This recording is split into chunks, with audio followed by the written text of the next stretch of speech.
Ah là là, mais je suis pas ta mère.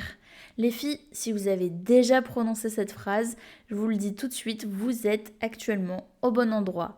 Que vous soyez actuellement en route pour le travail, dans les transports, dans votre voiture, ou alors peut-être que vous écoutez ce podcast sous la... Ah, c'est reparti pour le bug du podcast. Pourtant, j'ai réussi à le dire plein de fois, mais voilà, il y a un petit bug. Vous pourrez l'identifier à chaque fois, à chaque épisode, à quelle seconde se situe le bug du jour. Donc, bienvenue dans ce nouveau podcast. Et on va parler aujourd'hui des hommes immatures. Messieurs, si vous avez franchi le cap d'écouter ce podcast, eh bien déjà dans un premier temps, je trouve félicitations parce que ça veut dire que vous êtes dans une démarche éventuelle soit d'autocritique ou alors que vous faites partie de mes amis. Ça peut être aussi une option. Et bienvenue dans ce podcast où vous allez peut-être avoir l'occasion de prendre quelques notes ou alors d'avoir un regard un peu différent de ce que vous pensiez jusqu'à maintenant et peut-être de se remettre en question ou alors peut-être pas du tout parce que évidemment, comme je le dis dans tous les podcasts, on n'est pas sur BFM Télé et ici le but c'est pas de dire des généralités parce que ce type de profil n'est pas le profil de tous les hommes. Voilà, c'est important de le redire. Donc bienvenue dans Génération perdue, le podcast de la génération qui se pose les bonnes questions. Aujourd'hui, comme je vous l'ai dit, on va parler de hommes immatures dont les femmes sont les mamans. Pour parler d'hommes immatures dont les femmes sont les mamans, je pense qu'il y a deux très grands points que je voulais aborder et c'est comme ça qu'on va répartir le podcast pour les prochains moments qu'on va passer ensemble. On va faire une première partie sur le syndrome de Peter Pan, dont vous avez peut-être déjà entendu parler, et qui est totalement en lien avec le personnage que vous avez éventuellement pu connaître, notamment via Disney. Et pour les filles, parce qu'il y a un versant toujours, hein, il n'y a pas d'ombre sans lumière, il n'y a pas de fumée sans feu, et je peux vous sortir encore plein d'expressions tout aussi anciennes. Eh bien, pour les filles, il y a aussi un autre syndrome qui existe, c'est le syndrome de Wendy, et qui est un peu le versant du syndrome de Peter Pan, et on va pouvoir explorer ce que c'est, et comprendre un peu plus la vision, peut-être aussi, des hommes face au comportement des femmes. Donc moi, je vous dis, bah écoutez, c'est parti. Alors, par où commencer? Eh bien, déjà, peut-être commencer par qu'est-ce que le syndrome de Peter Pan? Eh bien, le syndrome de Peter Pan, en fait, ça a été théorisé il y a je sais pas, 30... non, en fait, j'ai dit n'importe quoi, plutôt 50 ans, dans les années 70-80 à peu près.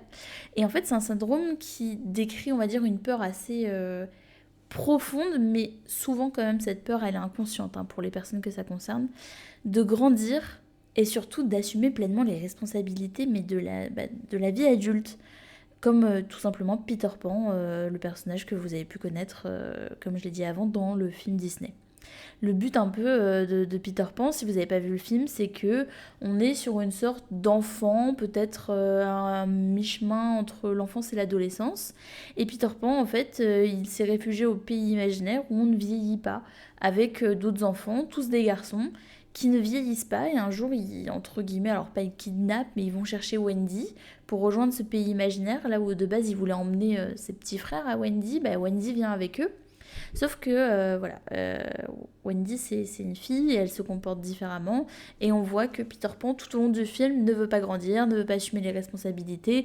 Il est vraiment dans ce qu'on appelle communément le déni. Voilà.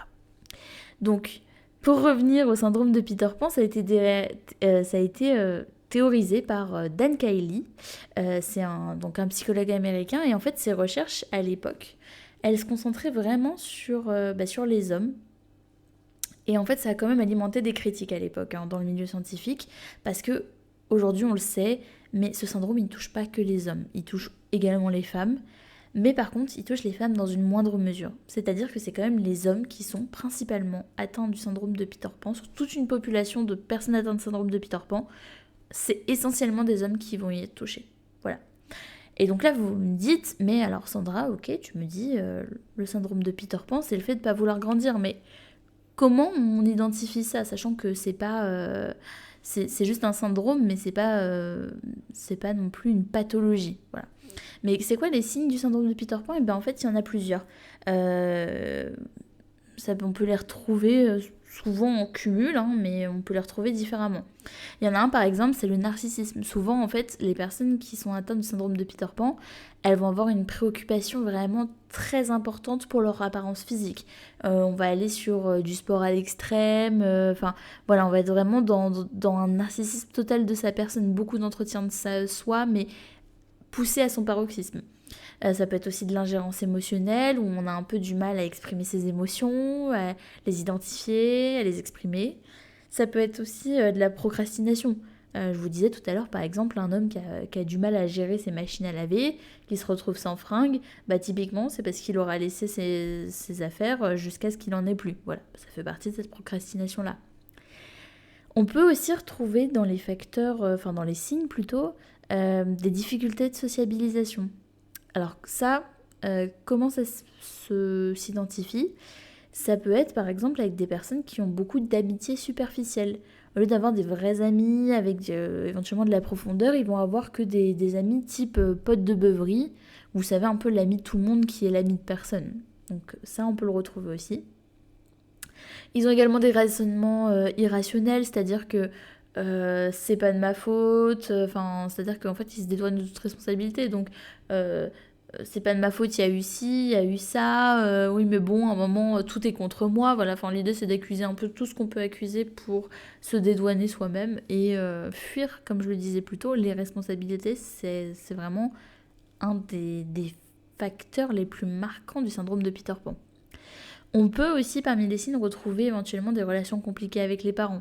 Parce que si on est resté dans l'enfance, ça représente l'autorité, ça représente toutes ces complexités-là. Et il y a un dernier point aussi, ça peut être un rapport au sexe un peu difficile. C'est-à-dire que soit on va être sur une forme où le sexe peut dégoûter et on va justement vouloir s'en éloigner, ou alors on a la version qui est totalement opposée. On va être, comme on peut être sur une personne narcissique, on va être sur une personne qui va avoir une sexualité totalement débridée. Ça peut faire partie aussi des symptômes. Donc c'est aussi un des versants. Donc ça, c'est les signes du syndrome de Peter Pan. Mais il faut savoir qu'il y a quand même des causes à l'origine, souvent, de syndrome. Le syndrome de Peter Pan, pour moi, c'est ce qui explique le mieux un peu l'homme-enfant. C'est le truc le plus symptomatique. Et donc, les causes, en général, elles peuvent être très variées. Alors, comme on le sait, souvent, il y a des traumatismes déjà qui peuvent revenir. Ça peut être un deuil, ça peut être de la maltraitance, ça peut être le divorce de parents. Mais il y a aussi d'autres causes du syndrome de Peter Pan. Ça peut être, par exemple, des parents surprotecteurs qui nous ont tellement infantilisés que c'est quelque chose qui est resté dans notre quotidien. Ou alors, à l'inverse, vous pouvez avoir, vous savez, ces parents où, par exemple, je sais pas, le papa est pas très présent. Mais du coup, la maman va ressentir, entre guillemets, un manque et donc va s'appuyer sur un de ses enfants pour compenser ce rôle paternel. Et souvent, c'est les enfants qui ont dû compenser ce rôle qui, du coup, se retrouvent à ensuite hériter du syndrome de Peter Pan parce qu'ils ont manqué de cette enfance, ils ont dû assumer des responsabilités très tôt et donc ils ont besoin, entre guillemets, de récupérer. Voilà. Donc ça peut être ça. Et ça peut être aussi, par exemple, si vous avez un parent qui peut être souffrant ou dépressif, derrière, il y a dû avoir aussi un rôle compensatoire dans votre jeunesse. Et donc, quand vous arrivez à l'âge adulte, vous n'avez pas forcément envie d'être adulte.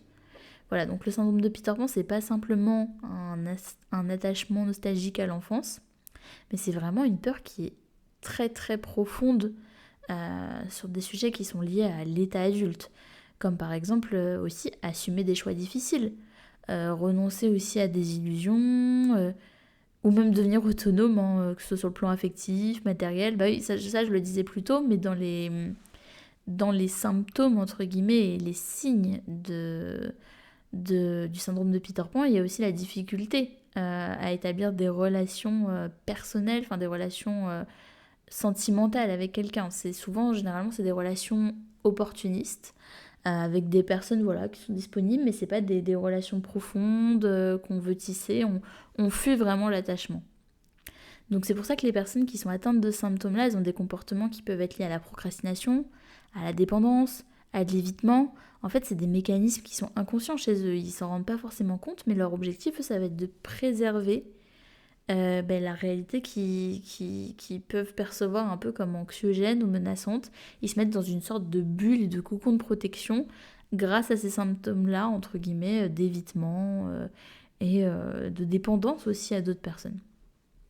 Alors vous me direz, bon bah ok, maintenant qu'on sait l'identifier, c'est comment on soigne ce syndrome. Parce que le but c'est d'aller mieux, le but c'est d'être, entre guillemets, comme le diraient les coachs sportifs, la meilleure version de vous-même. Eh bien, alors il n'y a pas déjà de grands secrets, je pense que la première solution, c'est toujours d'explorer ses peurs profondes. C'est jamais un sujet qui est très facile, mais déjà s'en rendre compte, c'est une première étape. Et si ensuite on peut aller un peu en profondeur, ça, je pense que c'est le point le plus important pour soigner ce syndrome-là. Et là, par exemple, si vous reconnaissez dans cette description, typiquement, s'il y a des hommes qui écoutent ce podcast et qui se disent « Ah putain, mais... » Pardon pour le gros mot. Mais qui disent « Ah, mais attends, j'ai quand même quelques symptômes un peu similaires. Je me retrouve beaucoup dans la description, en effet. Peut-être que je suis dans ce déni-là. Hein. Bon, on n'est pas psychologue par ici. Mais l'idée, justement, c'est de se tourner vers un professionnel de la santé psychique qui... Cette personne vous aidera à non seulement diagnostiquer, et ensuite derrière à faire un travail d'exploration personnelle pour aller un peu explorer des peurs un peu profondes et qui vous sont tout à fait personnelles. Voilà. Donc ça c'est vraiment, je pense, la première et la plus grande des étapes à avoir et à franchir. Après, en autre point qu'on peut mettre en place soi-même, c'est apprendre à faire par soi-même. Ça peut paraître un peu bête, anodin dit comme ça, mais finalement, ça peut être dans un premier temps des petites étapes comme prendre des petites décisions, gérer ses finances, son emploi du temps, son logement, le tenir propre, ce genre de choses. Ça passe par des premières étapes qui sont plutôt petites, des petits pas, et ensuite on va faire de plus en plus. C'est par exemple des tâches simples au début, puis ensuite on va commencer à faire un peu plus. Si je me dis, j'essaye de, je sais pas, je dis n'importe quoi, mais de passer l'aspirateur 3 fois par semaine, peut-être qu'après, à terme, je pourrais rajouter une 4e fois, ou alors peut-être qu'un jour je vais rajouter la serpillière, qui sait. Qui sommes-nous pour juger? Donc voilà, donc apprendre à faire par soi-même, c'est vraiment, je pense, un des points importants qui peut demander beaucoup de temps, mais il y a Fabien Olicard, par exemple, qui disait 1, c'est supérieur à 0. Donc même si vous avez fait qu'un petit truc et que vous vous dites que c'est anodin, c'est toujours mieux que d'avoir rien fait et d'avoir été dépendant de quelqu'un. Voilà, donc juste faire, voilà, de faire les choses. Ensuite, dans les points, peut-être liés à ce symptôme, il y a un point qui est important, c'est d'éviter de reproduire ce schéma-là. Parce que pour les parents, si vous avez des enfants, c'est important d'encourager l'autonomie chez vos enfants, de donner des responsabilités assez progressivement et de ne pas faire à leur place et de valoriser aussi les efforts plutôt peut-être que la perfection, parce que quand on fait, même si on fait mal, au moins dire t'as fait, c'est bien, parce que sinon après vous pouvez rentrer dans une frustration de la personne. Mais le but c'est vraiment d'éviter de reproduire ces schémas, parce que si vous transmettez votre syndrome de Peter Pan à vos enfants, je pense qu'on s'en sort plus à la fin. Et ce podcast pourra être écouté par les prochaines générations, du coup on sera plus la génération perdue, mais ce sera les générations d'après aussi. Donc il y a ça. Et il y a un autre point, c'est si vous êtes en couple avec une personne qui est atteinte de ce syndrome de Peter Pan, et là je peux vous en parler, sachez qu'il y a des comportements qui ont un impact. En fait, instinctivement, vous allez sûrement materner la personne, et vous pensez quand vous faites ça que vous l'aidez, mais pas du tout. Voilà, ça peut demander des fois des années de s'en rendre compte, mais en fait... Faire à la place de la personne n'aide pas. Et là, je le dis naturellement, mais ça me semblait pas évident il y a quelques temps. Ça me semblait même normal. Mais en fait, materner la personne, si vous souhaitez l'aider, c'est la pire chose à faire. En fait, il faut que vous refusiez d'entrer dans cette relation qui va devenir asymétrique et qui va se creuser en plus avec le temps, et éviter absolument les réflexes maternels.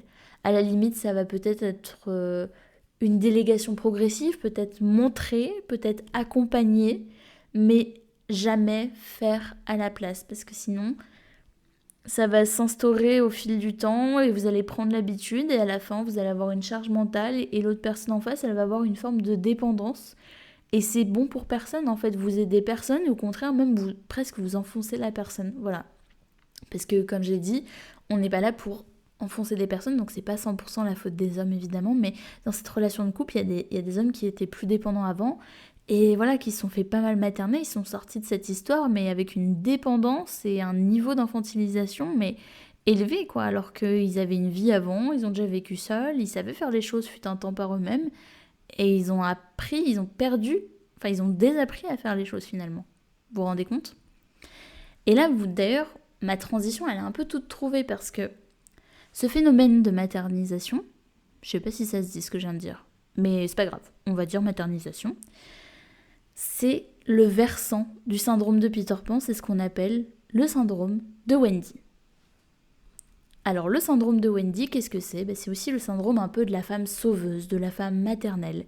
Quand on parle des hommes-enfants, en fait, c'est difficile de ne pas évoquer l'autre versant, l'autre face du entre guillemets problème, c'est les femmes sauveuses. Parce qu'en fait, oui, il y en a qui se baladent tranquillement avec leur petit syndrome de Peter Pan, ils sont dans leur petit monde de bisounours, mais il y a beaucoup de femmes, et encore plus dans notre génération, qui héritent d'un autre syndrome qui est aussi très compliqué à gérer, c'est celui de Wendy. Alors, qu'est-ce que c'est que le syndrome de Wendy, me direz-vous? Je vous fais les questions-réponses, comme ça c'est interactif, mais entre du coup moi et moi-même. Mais je pense que vous vous posiez la question juste avant. Alors, le syndrome de Wendy, en fait, c'est généralement, on en souffre parce qu'on a un besoin profond de sécurité. Et alors, dans les relations amoureuses, là, ça biaise totalement toute notre perception du couple. En fait, l'amour, déjà, c'est un syndrome qui se développe souvent dans le cadre d'un couple. Pourquoi? Parce qu'en fait, Wendy, dans Peter Pan, elle est celle qui suit Peter Pan, qui lui est dans son délire d'enfant, de ne pas vouloir grandir, de fuir les problèmes et de seulement s'amuser. Et Wendy, elle prend toute la responsabilité parce qu'en fait, il fait des choses totalement inconscientes, il pense pas aux conséquences. Et Wendy, elle a une sorte de charge mentale naturelle, un peu et innée de mère, on va dire, entre guillemets. Je sais pas si c'est inné, c'est une question à se poser, mais en tout cas, elle a ce côté mère qui la suit, et donc elle s'occupe des enfants perdus, elle anticipe les problèmes, c'est la seule en fait qui pense adulte alors qu'elle est enfant. C'est-à-dire qu'avant on avait des adultes, je vous parlais d'un profil d'adultes qui se comportent comme des enfants, mais là le syndrome de Wendy c'est vraiment dès l'enfance, c'est vraiment une enfant qui va se comporter très rapidement comme une adulte. Et ça, en fait, je vous parlais tout à l'heure de Dan Kiley, qui est le psychologue qui a théorisé Peter Pan. Il a théorisé également ce syndrome-là, justement pour parler des femmes qui sont hyper empathiques, qui sont émotionnellement trop disponibles, souvent avec une dépendance affective assez forte. Et ça va jusqu'à à la fin l'épuisement, voilà, parce que à être toujours là pour l'autre, finalement on finit par se négliger, on néglige sa propre santé mentale, ses émotions, son énergie, et finalement on se perd dans cette histoire. Voilà, donc ça c'est le versant de l'homme-enfant, c'est l'opposé, c'est la femme trop maternelle. Alors là, quels sont les symptômes? Vous l'avez compris, dans les symptômes, il y a l'infantilisation de votre partenaire, le comportement qui sont très maternants, les très profonds besoins de sécurité, sans cesse être rassuré, sans cesse être valorisé peut-être parce qu'il y a une peur constante. Une vision de l'amour qui est liée au sacrifice. Voilà, c'est pas une vision forcément saine, c'est une vision dans laquelle il faut se perdre pour que l'autre soit épanoui et heureux, et on se dit qu'en échange, le bonheur qu'il y a de cette relation nous rendra heureux. Mais voilà, c'est une vision que à deux, mais pas une vision de soi, parce que je l'ai peut-être déjà dit, je crois, dans le dernier podcast, mais il y a un couple, c'est 3 personnes, c'est le tu, le je et le on, entre guillemets, sauf que là, le syndrome de Wendy, c'est vraiment, il n'y a que le on. Mais limite, elle va oublier aussi des fois le tu, ou à la limite, elle va donner beaucoup au tu, et elle va aussi penser au on, mais elle ne pense jamais au je, voilà. Il y a aussi, dans les symptômes, une forte dépendance affective. et un profond besoin de reconnaissance, qu'on valorise tout ce qu'elle a fait aussi, parce que souvent c'est beaucoup d'efforts silencieux et qui sont pas toujours valorisés. Donc c'est souvent aussi d'ailleurs les points un peu de rupture et de friction dans ces types de couples-là, c'est qu'au bout d'un moment on ne trouve pas la reconnaissance qu'on mérite, parce qu'on fait tellement d'efforts mais qui sont pas vus, qui sont silencieux, que ça peut créer une friction. Alors vous l'avez compris, le fait d'être atteint le syndrome de Wendy, ça présente aussi des risques, parce que ça se fait beaucoup dans le cadre d'un couple en plus, donc on va faire passer les besoins de son partenaire avant les siens, on accepte de prendre en charge des tâches qui ne nous reviennent pas forcément à nous, et ça implique plein de choses, hein, le risque de s'oublier totalement, une charge mentale qui va être multipliée par 100, 1000, que sais-je. Un risque même d'épuisement, je dirais, physique, hein, parce que courir tout le temps, à droite, à gauche, à tout faire par vous-même, il y a un épuisement physique, parfois même émotionnel. Voilà, un jour peut-être que vous allez arriver à bout des émotions sans comprendre pourquoi, parce que vous aurez atteint les limites. Et un risque aussi très élevé, et d'autant plus élevé si vous êtes en couple avec un Peter Pan. D'ailleurs, il faut savoir que souvent, les Peter Pan et les Wendy peuvent s'attirer. Après, il peut y avoir que l'un ou que l'autre dans le couple, mais ils peuvent s'attirer mutuellement. Voilà, parce qu'il y a une espèce de codépendance de l'un à l'autre. Il y en a une qui a le besoin de materner, entre guillemets, pour se sentir exister, et l'autre qui veut pas grandir et qui a besoin qu'on le materne finalement, de retrouver des symptômes liés à l'enfance. Et quoi de mieux qu'une maman pour retrouver l'enfance. Voilà, tout simplement. Donc, d'où vient aussi ce syndrome de Wendy chez les femmes, à votre avis? Alors, on parlait tout à l'heure de est-ce que c'est inné ou pas. Déjà, ça peut venir de l'éducation. Quand depuis que vous êtes petit, on vous répète que une femme, ça prend soin des autres, eh bien, ça contribue peut-être au syndrome de Wendy. Ça peut aussi provenir d'un besoin de validation, comme je le disais plus tôt. Hein, voilà, on n'est pas 100%, on n'a pas une très grosse confiance en soi, donc être validé, se sentir utile, se sentir aimé, se sentir indispensable, ça conforte ce manque de confiance en soi. Ça peut être aussi une peur de l'abandon, hein, mesdames, si vous avez votre papa qui est parti acheter des clopes, eh bien voilà, souvent vous développez cette peur de l'abandon et vous dites que si vous ne faites pas tout ce qui est en votre pouvoir dans la relation, vous allez finir seul, alors que non, je vous assure que non. Et ça peut être aussi lié à des blessures passées, hein, ça peut être, ça peut être varié, comme on l'a évoqué chez les hommes, ça peut être un deuil, ça peut être la rupture de parents, etc. Mais alors, vous me direz, maintenant qu'on sait tout ça, comment on lutte contre le syndrome de Wendy cette fois? Eh bien, comme je l'ai évoqué pour le syndrome de Peter Pan, le syndrome de Wendy, il peut s'atténuer grâce à l'aide d'un professionnel de la santé mentale, hein, tout simplement déjà aussi. Enfin, tout simplement. C'est pas simple, je peux le reconnaître, mais en fait, un professionnel va vous aider à plusieurs choses. Tout d'abord, on parlait de la confiance en soi, qui est un grand point qui contribue justement à développer le syndrome de Wendy. Eh bien, aller voir un professionnel de santé mentale va vous permettre de développer peut-être votre confiance en vous, de la renforcer et de sortir de cette forme de dépendance affective que vous avez par un travail mutuel et par un approfondissement sur le sujet. En autre point qui peut être intéressant pour lutter contre ce syndrome, ça peut être de remettre un peu le self-care au cœur de ses priorités. C'est-à-dire se recentrer sur vos besoins, sur vous, sur vos passions, et avoir un équilibre personnel et aussi votre propre épanouissement, sans qu'il passe constamment par une autre personne. Un épanouissement qui passe par vous et déjà votre équilibre à vous. Ça peut par exemple être notamment dédiant des temps par semaine rien que pour vous. Notamment quand on est en couple, c'est des choses que l'on peut oublier parce qu'on pense beaucoup aux choses qu'on peut faire ensemble. Quand vous vivez ensemble aussi, vous pouvez vous voir absolument tout le temps. C'est hyper important de se garder des temps pour soi. Ça peut être par exemple alors ça peut être des temps pour sortir, voir ses amis, que sais-je, enfin faire des choses qui vous plaisent, sortir faire du shopping, sortir faire une course, sortir faire du vélo.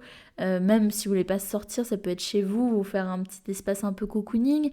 Mais ça peut être vraiment des moments mais très, très variés et multiples pour faire quelque chose qui vous fait plaisir.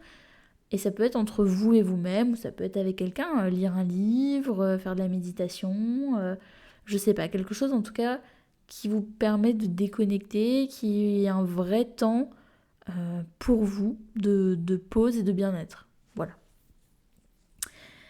Et ça, c'est vraiment essentiel de se recentrer sur soi. Enfin, je pense qu'on ne peut pas s'engager dans une relation si soi-même on n'est pas, entre guillemets, enfin, comment dire? Je pense que si on n'est pas nous-mêmes sur un propre équilibre, je vois pas comment on peut trouver un équilibre à deux. Ce sera forcément déséquilibré. Donc si vous arrivez avec votre propre équilibre, ensuite ça peut mettre un peu de temps à l'intégrer dans l'équilibre d'une autre personne, mais vous ne serez pas dans une relation asymétrique. Ce sera chacun a ses temps dédiés, pas forcément au même moment, voilà, chacun a peut-être ses passions, ses lubies, mais en tout cas, vous n'êtes pas dans la dévotion pour quelqu'un. C'est pas genre la personne vous dit ah j'ai envie de faire ça, ben on fait ça absolument. Voilà, vous n'êtes pas dévoué à quelqu'un. Finalement, la conclusion un peu de tout ça, c'est quoi? C'est qu'on est une génération perdue. Je le répète dans absolument tous les podcasts. Mais justement, apprendre à s'écouter, à poser des limites, à se questionner comme on le fait dans ce podcast, c'est essentiel. Et surtout, prendre soin de soi et encore plus de sa santé mentale, c'est un peu la clé pour avancer plus sereinement dans sa vie et encore plus dans ses relations personnelles.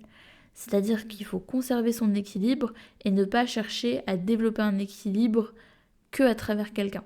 Si demain, en fait, il faut prendre l'exemple un peu d'une chaise, une chaise elle a plusieurs pieds. Si vous basez l'intégralité de votre pied, de votre socle, de votre équilibre sur un seul pied, demain je coupe ce seul pied, la chaise tombe. Alors que plus la chaise a de pieds, plus si je coupe des pieds, la chaise reste complètement stable et ça ne l'impacte pas. Donc demain, si on vous enlève cette relation-là, il faut se dire que ça ne doit pas faire tomber votre chaise et faire basculer à ce point tout votre équilibre et toute votre santé mentale. Voilà. Parce que finalement, on parlait de syndrome du sauveur, mais la seule personne qui doit absolument être sauvée dans cette histoire, c'est vous-même. Voilà, j'espère que vous avez apprécié ce podcast. C'est un format un tout petit peu plus long que la dernière fois parce que j'ai eu des petits retours qui me disaient qu'on voulait encore un peu plus d'approfondissement. Donc là, j'ai fait pas mal de recherches. J'ai essayé de développer un petit peu plus et j'espère que ce format vous a plu. En plus, on est sur un sujet qui est quand même assez deep. Mais n'hésitez pas à me faire vos retours, à me donner vos avis sur ce format-là. Et puis nous, on se retrouve très bientôt ou pas, parce qu'il y a les vacances qui arrivent peut-être bientôt pour tous et pour toutes. Ou peut-être qu'on se retrouvera à la plage finalement. En tout cas, on se retrouvera peut-être à la plage avec un format un peu particulier sur lequel je suis en train de travailler, qui sera un format d'été, voilà, un format assez court, assez sympa et assez spontané, format Génération perdue, Summer version, voilà.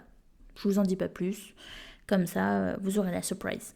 Allez, moi je vous dis à bientôt, en attendant, prenez soin de vous.